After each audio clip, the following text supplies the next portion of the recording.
अपना कायद नहीं ढूंढा।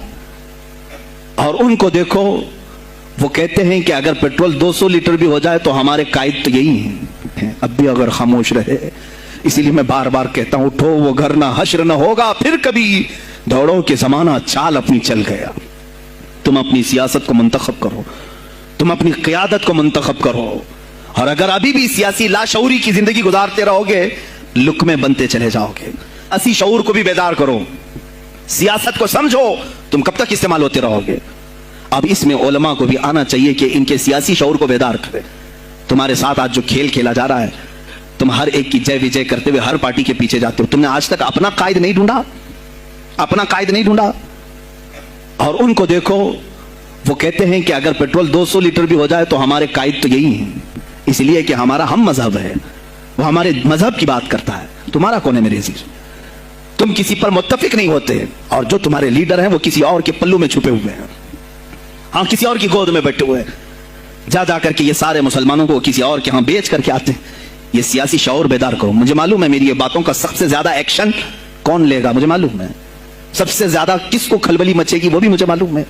इसलिए कि मैं उन सेकुलर पार्टियों के बारे में बोल रहा हूं जो चेहरा सेकुलर बता करके हम आप सबके वोट लेकर के चले जाते हैं, और फिर मुझे बताओ जिनको तुम अपना मसीहा समझ करके उनके पीछे जय जय करते घूमते रहते हो, तुम्हारे मजहब पर आज क्या हमले नहीं हुए हैं, क्या नहीं हुए?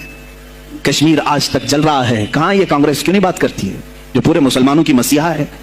कहां है वो समाजवादी, वो बीएसपी, फलां फलां फलां जो पार्टियां जिनमें सब मुसलमान जाते हैं? क्या इनको इतना भी शऊर नहीं कि वो पार्लियामेंट में इसके खिलाफ बात करें, कहें कि ये मुसलमानों के साथ जुल्म हो रहा है, हम इनके वोट लेते हैं?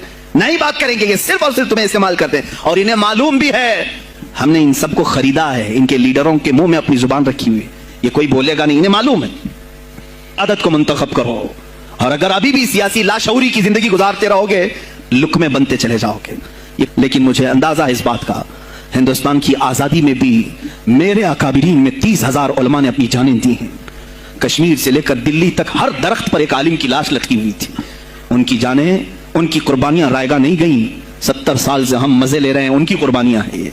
अल्लामा फजल हक खैर आबादी को अंडमान निकोबार पूरी जिंदगी के लिए कैद करके खत्म कर दिया गया, मजार भी वहीं पर है आज। तो आज मुझे अंदाजा है अगर मैंने इस बात की शुरुआत की है, हो सकता है ये जो कुछ भी हमारे साथ करें, लेकिन मुझे मेरे रब जुल जलाल की ज़ात पर यकीन है। मैं यही कहूंगा, ऐ अल्लाह, अगर हमारे मुकद्दर में शहादत है तो इससे बेहतर कोई और मौत है नहीं।